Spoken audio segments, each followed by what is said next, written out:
Harvard researchers have found children who live in high fluoride areas have significantly lower IQs. Enjoy your extra big-ass fries. Hello, this is Hank Hill, and I'm telling you what, you need to listen to Alex Jones. Researchers found members of Congress, on average, speak at a 10th grade level. Most Americans read at an 8th or 9th grade level. Look now, I'll talk slow so as you can understand me. It was just a few thousand years ago that our ancestors were using primitive grunts to communicate. Internal investigation that shows the agency targeted the Tea Party and conservative groups. That does scare me. I think I'm just going to make sure to not use the words Tea Party or Constitution in any of my work. All right, who are you? CIA, FBI, ATF? While gun ownership is at an all-time high, crime is down. No one will be able to be armed. We will take all weapons. The Alex Jones Show, because there is a war on for your mind. Hitler took the guns, Stalin took the guns, Mao took the guns, Fidel Castro took the guns, Hugo Chavez took the guns, and if you try to take our guns, 1776 will commence again if you try to take our firearms. The answer to 1984 is 1776. Yeah. Infowars.com. Yeah.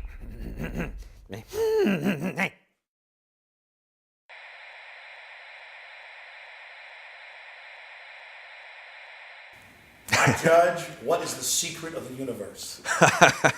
The secret of the universe, damn. That's a good one to start with.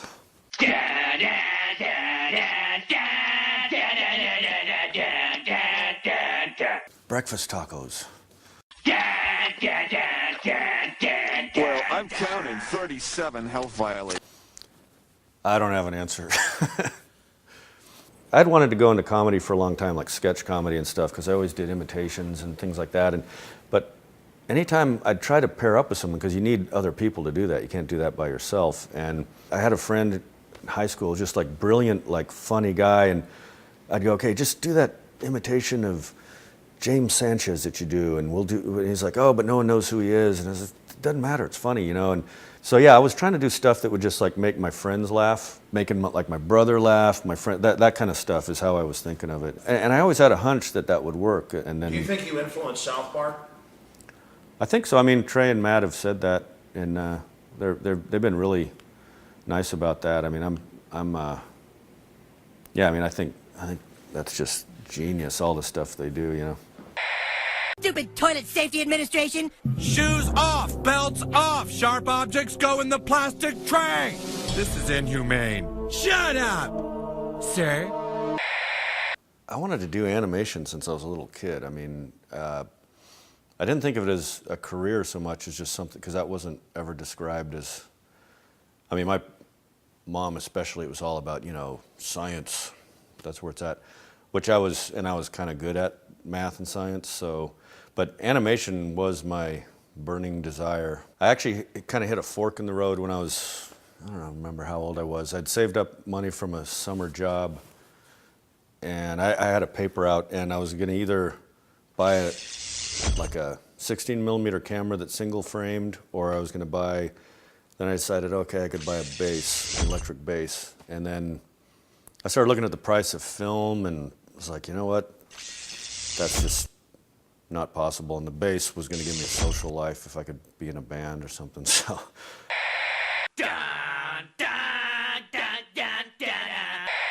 Then I didn't start doing animation until I was like 26, really, so.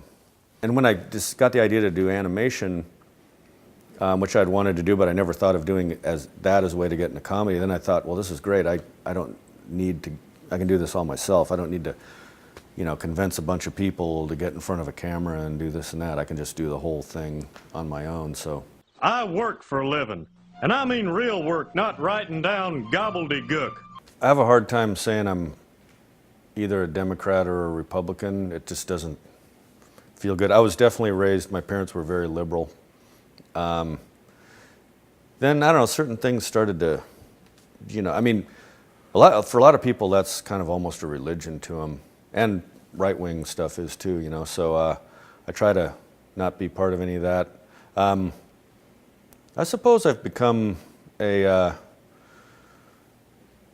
interested in, you know, smaller government kind of thinking. That sort of happens when, you know, I think you know, when you build your own thing, when you do your own thing, and then suddenly you're getting penalized left and right, you know, that kind of can change you.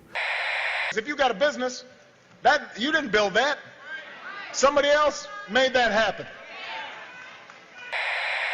I don't ever want to be one of those people that uses my whatever fame or whatever level of that notoriety I have from what I do in comedy to try to go into politics. I'm just like, I don't feel like I'm qualified. It kind of bugs me when people in Hollywood will use that, you know, their audience that they've gained through that to try to put out a political message, and they have no idea what they're talking about.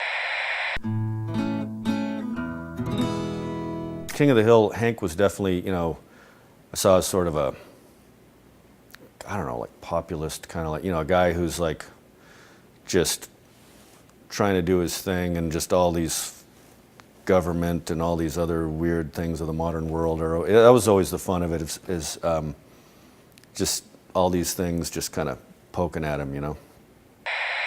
I live in the real world where men sell propane and propane accessories.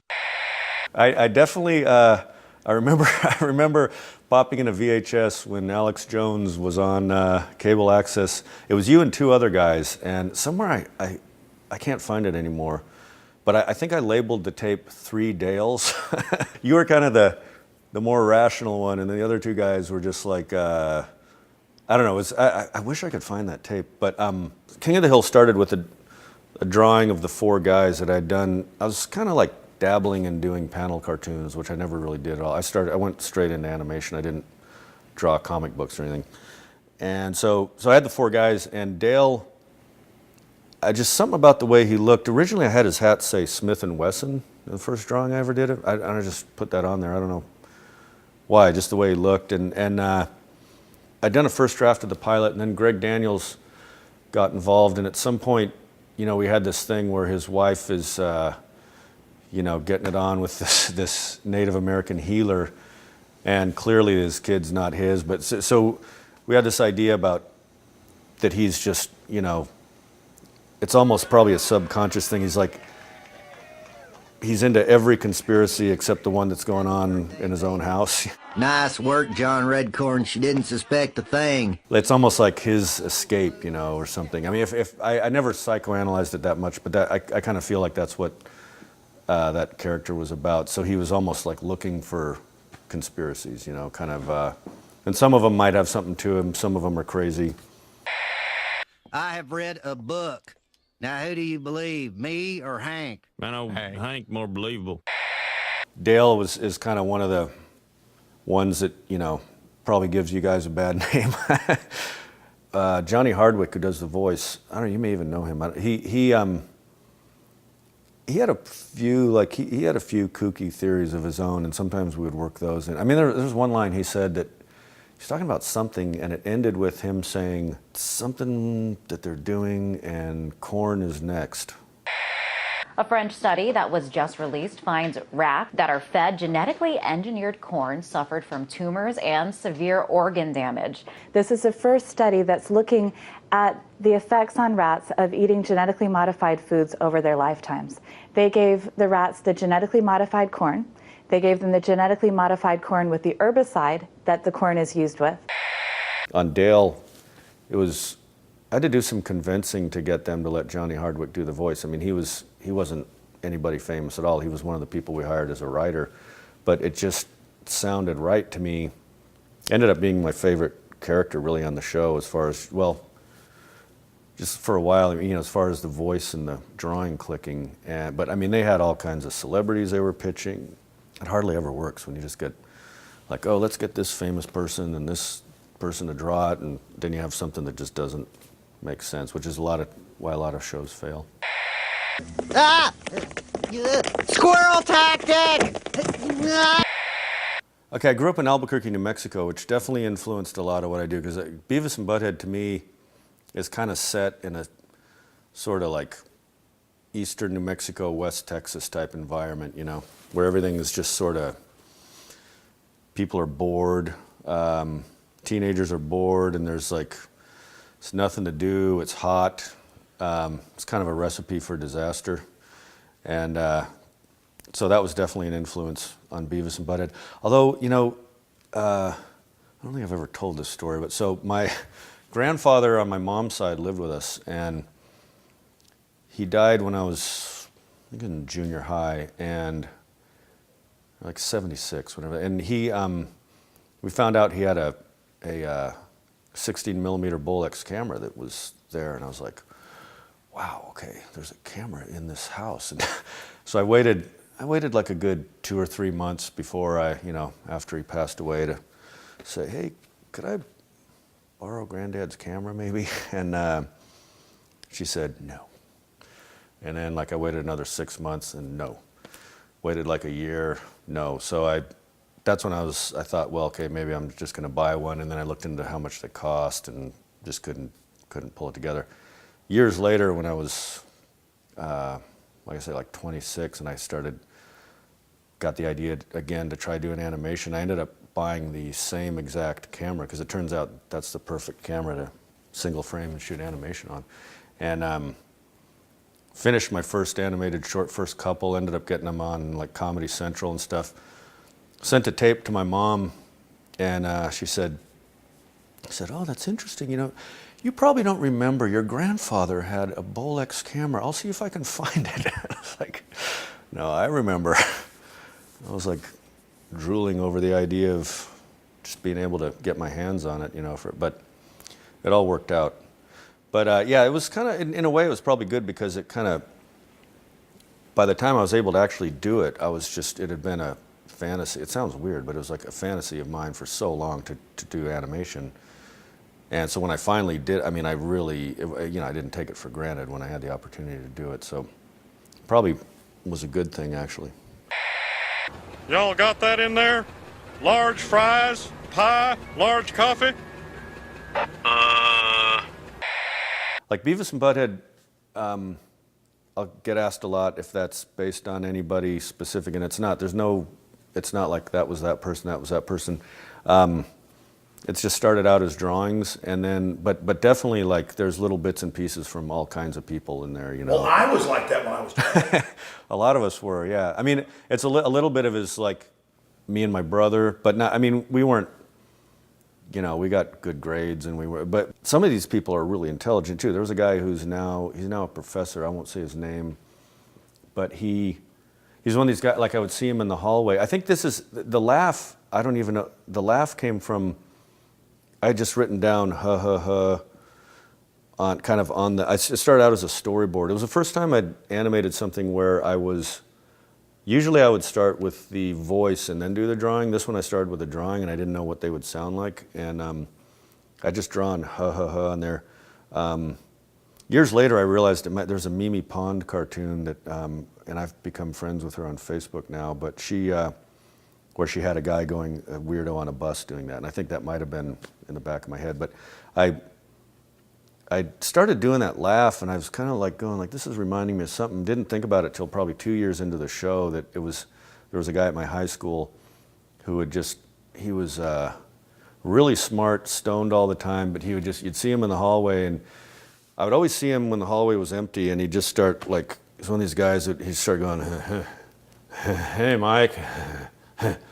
He just always had this laugh. It was different than Butthead laugh, but it was that thing of just kind of, how's it going? And so when I would do the voice, I would just kind of do the, and I would be doing it sort of to get into character, to get the voice sounding right, and then I'd go, well, that kind of sounds funny that he's just laughing all the time anyway. And then I realized later it was probably in the back of my head because of this guy who used to just kind of talk like that. But there's a lot of that, little bits and pieces of people. There was the Beavis laugh. There was a guy who was actually in calculus class, and he was a really smart guy. He's now a nuclear engineer. I hope he doesn't figure out who he is that I'm talking about him. But he kind of was always like We had a hot teacher, which was unheard of back then. She was a former Dallas Cowboys cheerleader. Anyway, he would get really excited, and he was biting his lip all the time and just kind of going like, like laughing at everything she said. So I started out Beavis doing the spastic laugh like that, and then around like season 2, I started getting like where I don't even know if I can do it now. I'd get into the higher register. I'd get into this like kind of higher register of like where he's like kind of going. I have to warm up to it, but I started out with that laugh, and then I just kind of made his voice sound like the laugh, just like raspy, you know. The animated shows that have really taken off are when somebody, it's usually the person who's animating it doing the voice, which is, other than The Simpsons, but I mean, The Simpsons, the voices and the characters just match. They're really well done. But like, you know, you look at like Family Guy or South Park or Ren and Stimpy, it's like, you know, somewhere in those guys' heads, it's like it makes sense. Those voices sound like they come out of those characters. And I think that clicks on Beavis and Butthead too, especially. Now I'd say Beavis and Butthead probably. That's probably the thing I'm most proud of. I think probably the best thing I've done. There were moments of making Office Space where I thought this is like what I was born to do, but then I think it's probably Beavis and Butthead. I mean, King of the Hill probably overall is overall the best thing I've done, but Beavis and Butthead, like some of it, there's about a third of it that's not that great because we were cranking them out so fast at the beginning of that show. I mean, it was just like MTV just going as many of them as you can make. It's on every day. There was no quality control. They didn't know how to produce a show. Nobody did. It was a train wreck. But so I ended up, the episodes I liked, I ended up spending all my time on, and those ones I think are great. Are probably the best stuff I've done. But and the new Beavis and Buttheads I think are as good or better than a lot of the old ones. But King of the Hill overall is probably like a good, more less spotty, like just, you know, good quality, consistent.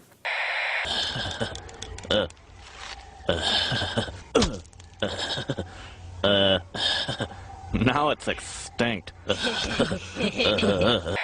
You know, I grew up very liberal parents, like thinking gun control is the way to go. You know, it's that Michael Moore movie, those Bowling for Columbine, kind of actually made me go made me think like, I mean, he's not trying to, that's not the effect he wanted, I don't think, but he's like kind of, that movie kind of makes you think, no, gun control is a bad idea. I mean, to me, if you look at it, like, I don't think that's what he's trying to do at all, but like, he mentions Canada in there, and he says, you know, there's lower crime there, and same people own guns, and I don't know. I own guns. I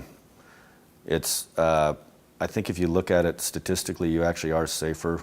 I got me a couple AKs, some sawed-offs, 25 9mm, and a couple of ground-to-airs. I got a fort up in the hills virtually impenetrable, and enough supplies to outlast a 30-year standoff. I know this because, okay, so 1993, Beavis and Butthead, the series came out, and gun crimes have gone down since since Beavis and Butthead came out. What's interesting is that nobody talks about, no one wants statistics. I actually took graduate probability and statistics classes. That was what I was going to become a math teacher before all this Beavis stuff happened. But when I was getting blamed for all this like downfall of youth, that whole time crime was going down in almost every category from the time. I mean, if you really wanted to make a correlation, you could say Beavis and Butthead is saving the world, but that's stupid. That really doesn't make any sense. But it makes more sense than saying this particular thing happened and this particular thing happened. You know, but really, like statistically, there's no correlation. All right, who are you? CIA, FBI, ATF?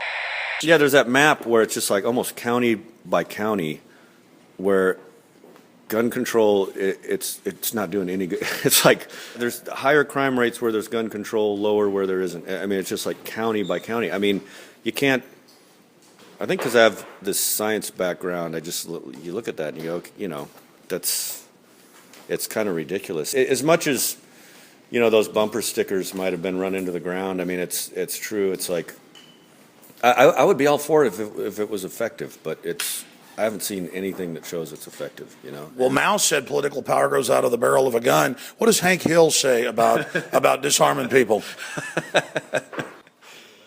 It is the right of all Americans, as Cotton has taught me, to own a gun, even though I'm not so good at shooting them. A Japanese machine gun blew my shins off in WW2. I loved it. I was like, it was good to see somebody yelling at Piers Morgan. You accuse me of attacking the Second Amendment of the Constitution. I want to get people off pills that the insert says will make you commit suicide and kill people. Alex, let's get about the Second Amendment. I want to blame the real culprit. Alex. Suicide pills. Alex. Mass murder pills. Okay, let me ask you one question. It was interesting, though, the way it seemed to be spun on all these websites. There's all these websites now that have a bunch of hipsters on them who will just kind of play a clip and grin and chuckle about it. And that's how I saw it. I can't remember what it was on. I was thinking, hey, right on, Alex, go for it. Well, and everything you were saying was true, too. I mean, the clip that I saw. Because you were talking about, Hitler took the guns, Stalin took the guns, Mao took the guns, Fidel. And if you try to take our guns, 1776 will commence again. If you try to take our firearms, doesn't matter how many lemmings you get out there on the street begging for them to have their guns taken. We will not relinquish them. Do you understand? Something like that. I used to do you really well. I can't it was the what was the water filter commercial you used to do, or it's been a while. You think I'd have it down now, though. I was just hanging out with you last night.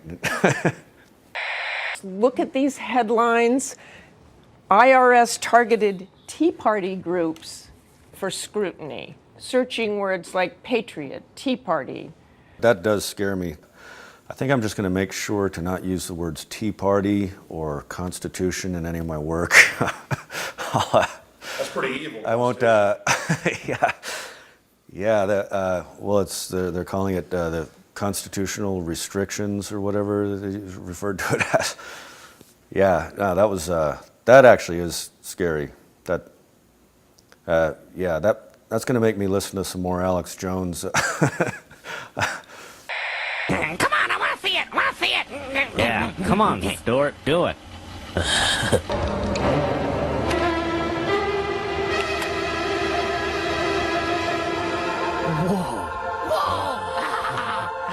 my God!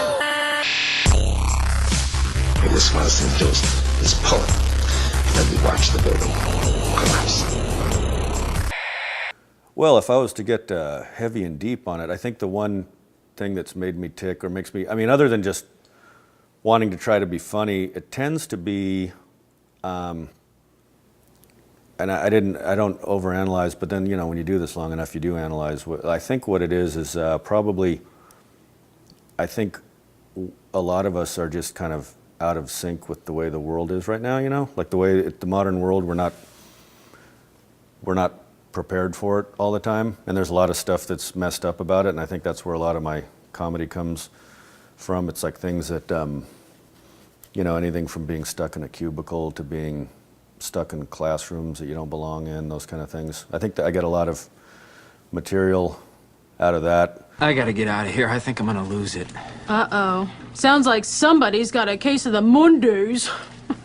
When I started doing animation, I wasn't trying to get rich. I wasn't trying to get, it did not seem like I could get rich off that. I thought, I really just, it's just like a desire to just express something that's hard to describe. And if I could describe it, I would probably be more of just a flat out writer or something like that. And so a lot of this stuff is like, it's always very hard to describe Beavis and Butthead to people who just ask if they haven't seen it.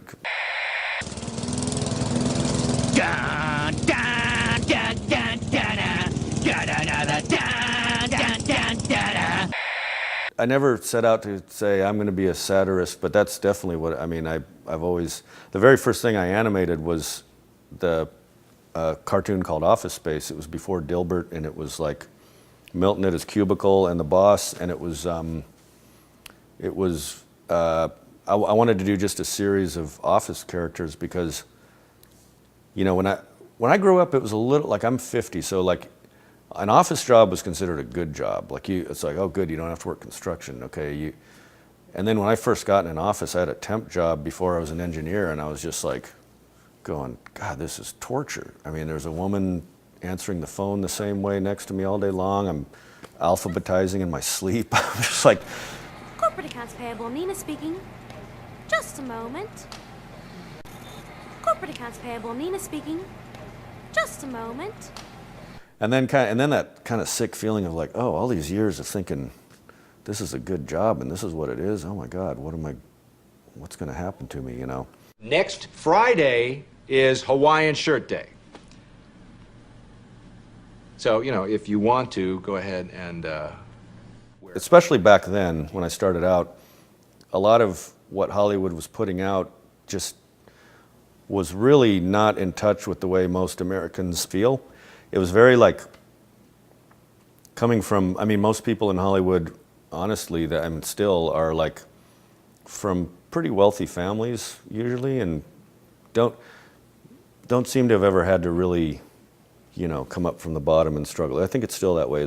But so I think a lot of it was like when I started doing this stuff, you know, about cubicle life, was like just to kind of say, hey, has anyone else felt like this when they're stuck in a cubicle, you know, and has anyone else noticed that sometimes teenagers look really deranged and stupid? You know, it's that kind of thing of like wanting to kind of point something out that maybe no one else has pointed out. That's a lot of it, I think. When I did that first Office Space cartoon, which was just a 2-minute homemade crappy little short, I mailed out VHS tapes of that, just called information, and I got so many calls, and I think a lot of people saw it as something very fresh and different, you know.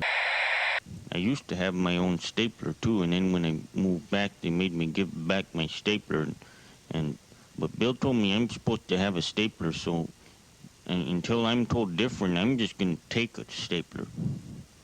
And if they make me give it back, I'll set the building on fire. Oh, hello, Milton. What's happening? I'm going to need you to go ahead and move your desk again. So, if you could go ahead and just get it as far back into that corner as possible, that'd be terrific. So, Idiocracy, I had the idea for it.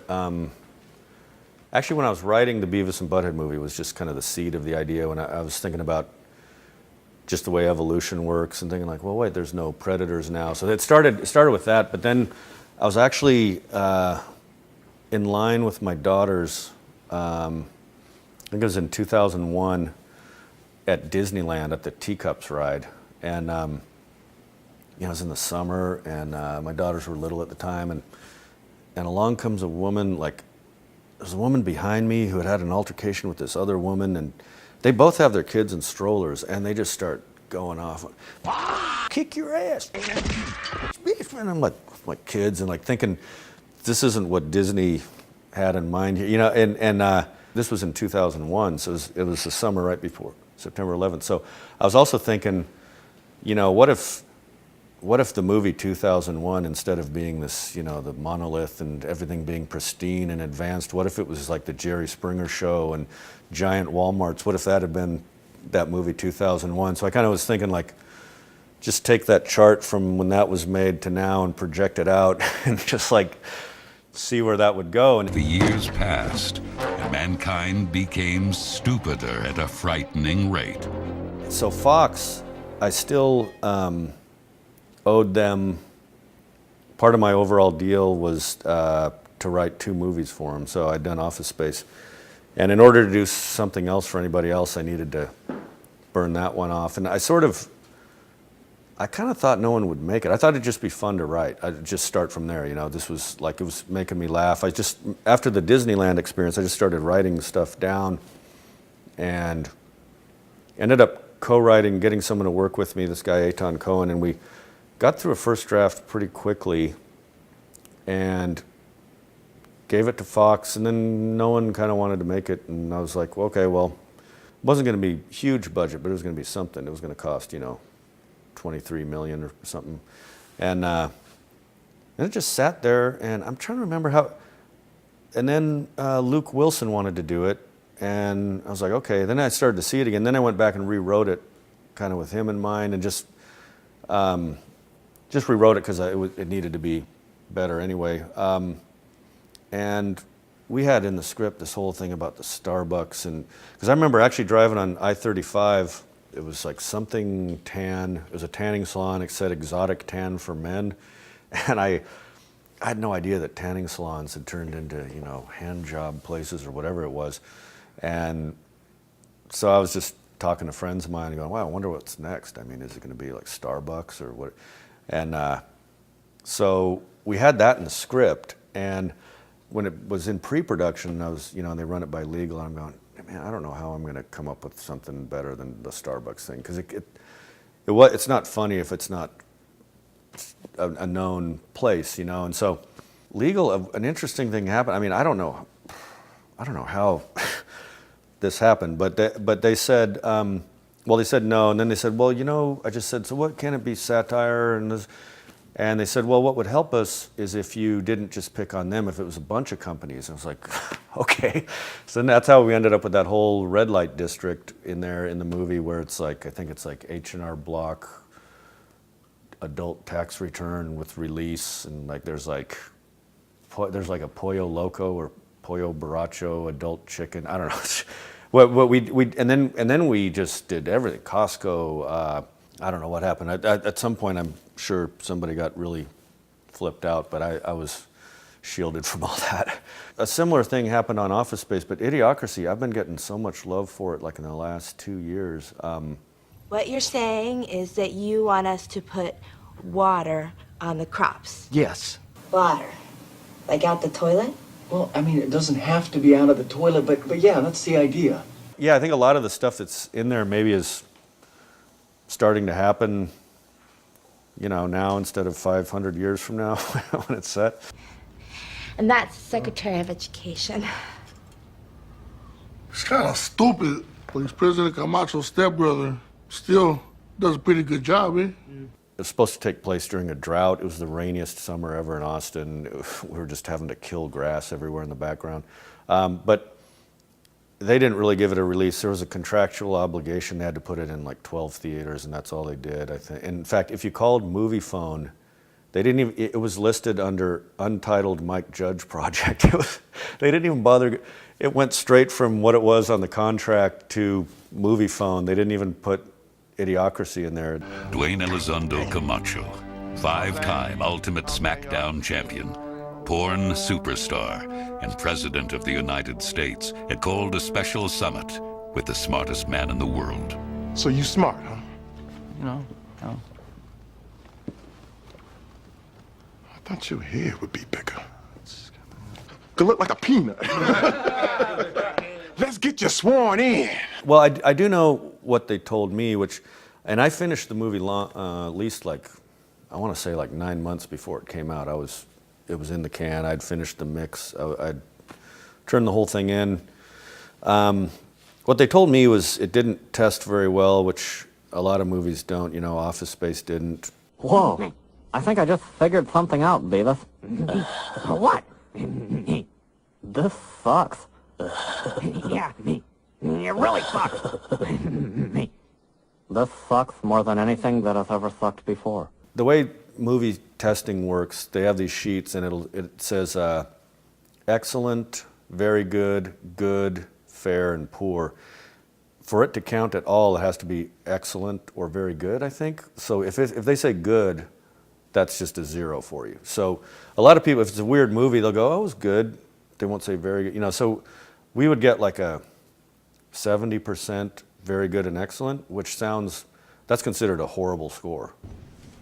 I'm fixing to commensurate this trial here. We gonna see if we can come up with a verdict up in here. Now, why you think you done it? Okay, number one, Your Honor. Just look at him. He talks like a fag, too. And B, we've got all this, like, evidence. This is what I remember. They said, look, it didn't test well. We can't. They made some horrible trailers for it, and I was glad they didn't put those out because they weren't very good. And then they just said, look, we don't want to spend a lot of money promoting it, and they dumped the movie. But I mean, they said Why that. do you think that is? When it came out, it got a lot. It almost. Maybe they were doing something right because it got a lot of attention. I didn't do any press for it. I ended up getting my picture in Time magazine without ever doing an interview because they were doing stories about like what's up with this movie. Why are they putting it out in 12 theaters and not talking about it, not putting a title on it? And so it ended up getting some press. People liked it, but it's interesting. Like now, I mean, it's become the term idiocracy has become. There was a guy in the LA Times who wrote an article like a year ago and cited all the other articles that it's in, and I don't know, maybe just since it came out in 2006, everyone's gotten stupider. And But Brondo's got what plants crave. It's got electrolytes. Visit Infowars.com and PrisonPlanet.com.